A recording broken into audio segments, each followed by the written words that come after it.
Unblock Me VPN. Discover privacy and freedom. Break free from restrictions. Don Jolly's back and better than ever! And Don Jolly. Thank you! I'm Don Jolly, and I'm ready to make some noise!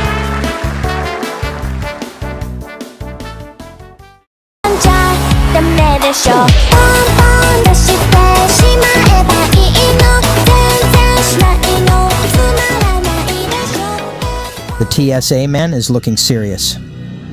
Sir, we've detected some trouble spots. We're going to have to pat you down. He points to a screen beside the body scanner, displaying a little cartoon of the human body. Red exclamation points are clustered around its dick and ass. This representation, I know, is tied to my dick, my ass. I agree with the machine. They're trouble. With the line extending behind us, snaking past the white plastic funnels where luggage is x-rayed, the agent performs his inspection. Using the backs of his hands, he fillets my genitals. He traces the curves of my buttocks. With gentle karate chops, he investigates the taint. I start to laugh. I can't help it. It's 2 days before the Oscars. Afterwards, the internet will fill up with posts about humiliation rituals, embarrassing spectacles inflicted on the famous for presumably occult purposes. This is one function of the spectacular. When John Cena is humiliated, a focal point is created in the information flow. Through it, we post about ourselves. Humiliation rituals seem to be the only rituals still standing. I catch my flight. At the top of my backpack is an old paperback, a copy of Idaru by William Gibson. I bought it for $1 at the Housing Works bookstore off of Houston Street in the city, almost half a decade ago. Now I live elsewhere and Housing Works is closed, a victim of the pandemic. Gibson is describing Tokyo after a fiction near-future earthquake, rebuilding itself with nanomachines. He is describing a Japanese pop idol who is a sophisticated software construct. He is talking about a virtual world layered over the real one, operating through a complex and anonymous protocol. He is telling me about a man who can ride currents of information like a kite being tossed by wind, making meaning out of credit histories and snippets of overheard conversation. This, says Mr. Gibson, is the future. I look out the window of the plane. We climb into the clouds and stay there. Everything is gray. Streams of water cross the plexiglass.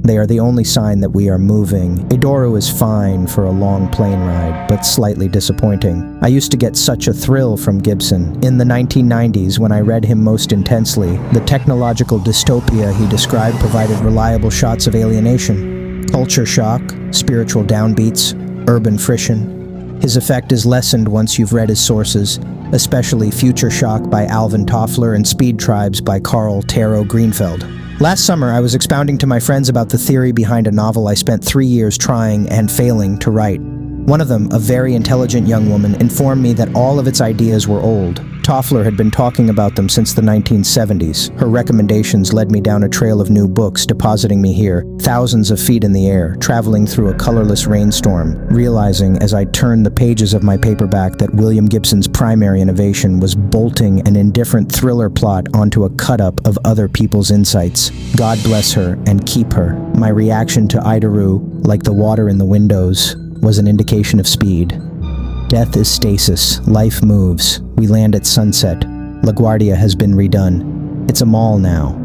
To get anywhere in it, you have to climb a mountain of escalators and creep by a complex of storefronts too new to be trustworthy. I am desperate to escape. I have not taken nicotine in 6 hours. I make my way to the taxi dispatch. I'm placed in a car immediately. I give the cabbie an address in Brooklyn. His vehicle reeks of tobacco. I explain to him my situation and ask if I can vape in his cab.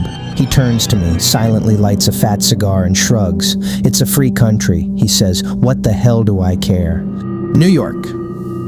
That night, after dinner and a few newly legal spliffs, I go with friends to Bushwick. We go to Land Center, a geek theme bar with a large dance floor, a room of networked gaming computers used for esports events, and a dedicated video mixing/streaming room. The DJs are good. People are dancing. Behind the stage, a massive screen displays an image of the performance being remixed and distorted in real time. Overlays of anime and virtual YouTubers come and go, while static expands like bacteria through the shifting patterns of the chroma key. The man handling the video sits in his room down the hall from the dance dancers, performing his work with practiced efficiency. There's so much vape smoke in his little studio that the bank of monitors around him have halos, pink and blue, orange and green. On his screens, the dorks dance wildly. Limbs flail, heads piston on skinny necks. Women and men melt together, united in the blacklight into chimerical beings with too many legs and arms.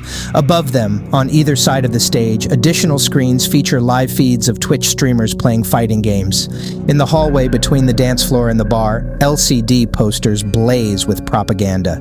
You could be making $3,000 a month, they say. Start gaming today. This, then, is Gibson's future.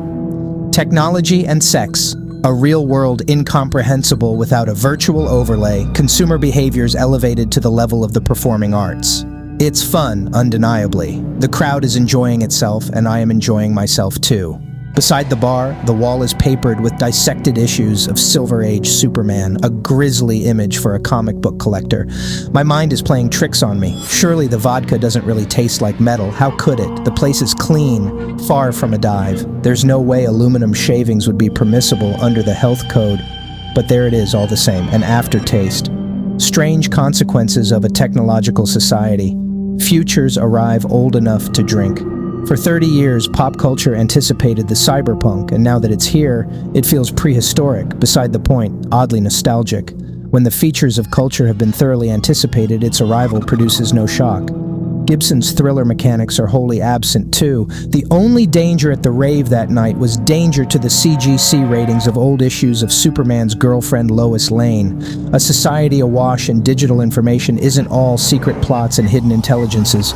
Most of it, as it turns out, is trivia. Gaming lore, foreign cartoons, esoteric button combinations. But it's no time for deep thinking. The bass drives, the girls dance, the lights pulse and shimmer in the blackness. I smoke another spliff, burn a Marlboro, and vanish, my signal fuzzing into sensational noise. I'm in bed by 3 a.m. I am in the city to leave it.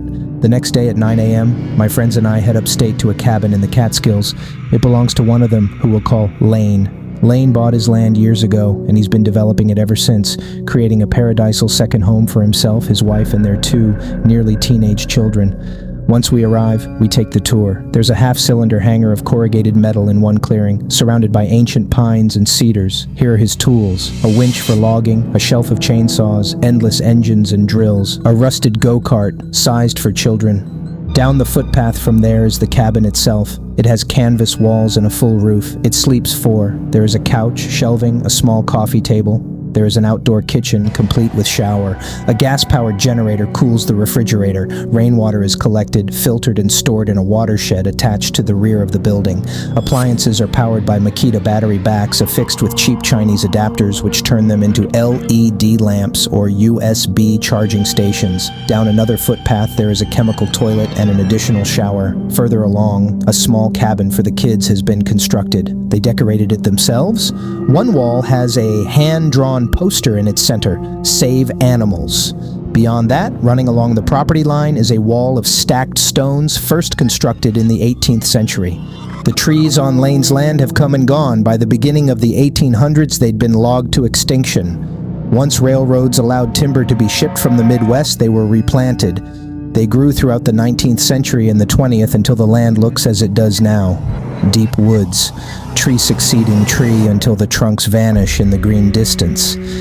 It's easy to forget that the oldest thing on the property is that waist-high wall of stones. Lane would like to live at his cabin full-time, but there's problems. To qualify as a residence, zoning laws dictate he have a driveway leading all the way up to the abode, with ample space for emergency vehicles to turn around. Right now, all he has is a gravel footpath. One parks near the road and ferries supplies back and forth from car to cabin with a tractor. This system works fine, and Lane is loath to clear more trees than he has already. The law says he must also have a septic system and a well, neither of which he needs. He is in the odd positioning of petitioning his local government for the permission to live with less. Most of their regulations are designed to lessen environmental impacts. Lane's cabin falls short of them because it is not impactful enough. He finds the irony maddening. We stay the night, it snows, but we're boiling in the warmth of the wood stove. There's a cellular connection, of course. We smoke cigarettes and listen to a German man playing droning krautrock in a Berlin train station. The time and distance between us collapse by satellites. The future, I suspect, is something more or less like Lane's cabin. Our 21st century angsts are, for the most part, problems of abundance. We are overloaded with information, with propaganda, with clashing narratives and social demands. Our very poor are morbidly obese because the cheapest and most available foods are calorie-dense chemical constructs. Drugs are too available and too effective. Sex pulsates in the air, reduced to the electrical impulses of matchmaking and porn. For most of human history, the challenge has been getting enough to live on. For Americans in the 21st century, the opposite problem predominates. Political extremism is enjoying a heyday because it is a very effective means of controlling information overload. Extremism, whether right or left, throttles the ceaseless flow of data by branding huge swaths of it enemy propaganda. Extremism narrows our empathy to members of a chosen group. The 25th century extremist is able to stand up, even beneath a deluge of narratives and demands, because the extremist is brutal about the information they allow themselves to internalize. This is extremism of a very slippery kind. I don't see many people willing to die for it, but I see a lot of people practicing it in a casual way.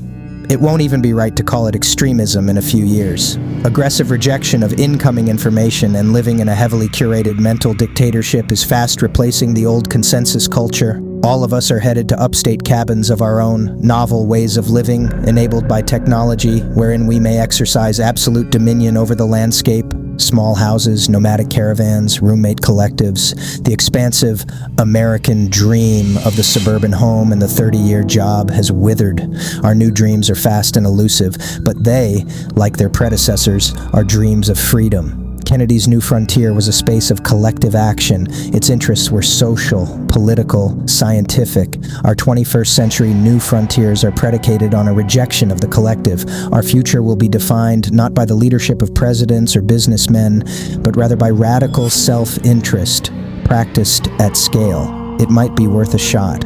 On the way back to the city, we stopped in to visit a writer and ventriloquist I knew from the old days. It was with him that I bought Idoru at Housing Works. The ventriloquist has a townhouse upstate not far from the cabin. There, he excitedly showed off his latest acquisition, an Edison Diamond disc player. Unlike the phonograph, its primary competitor, the Edison machine had a needle that never wore out, a diamond needle. My friends and I watched while he retrieved one of the large, sturdy Edison discs from its paper sleeve. He put it on the turntable and placed the needle. The amplifying horn atop the stylus began to crackle. Then, music. A dance tune, little more than a century old. The Edison Diamond disc was expensive, permanent, and high quality. It was the Betamax of the 1920s. These days it doesn't pay to bet on permanence. Our wisdom is the wisdom of the shuttering store, the vanishing Office Max, the gutted Best Buy. Everything must go. Our situation is not wholly novel. We've been living in a society defined by rapid technological change since the growth of mechanized industry more than 2 centuries ago. What is new is that we're getting used to it, not to any one specific technology, but to the whole destabilizing pattern of technology itself. We have a good visit with the ventriloquist. Soon, it's time to go. We pack up the car and slide away, gliding down highways while we listen to Strawberry Switchblade. We pass something as we speed through the Hudson Valley. A totem Lane finds disgusting. It's a cell phone tower covered in green astroturf, clumsily made up to resemble a tree. But there's no mistaking it. Green as it is, it bulges with functional rectangles and crawls with insectoid antennas. They do that because homeowners complain, Lane tells me. They don't want a cell phone tower messing up their view. What's really terrible is that they're okay with that horrible camouflage. It's an insult to nature. That thing clearly didn't grow. I agree with him. There's something blasphemous about the grassy tower. It's a lie, a fantasy. Soon the city appears in the distance, glass trapezoids leaking like spilled mercury into a silvery sky.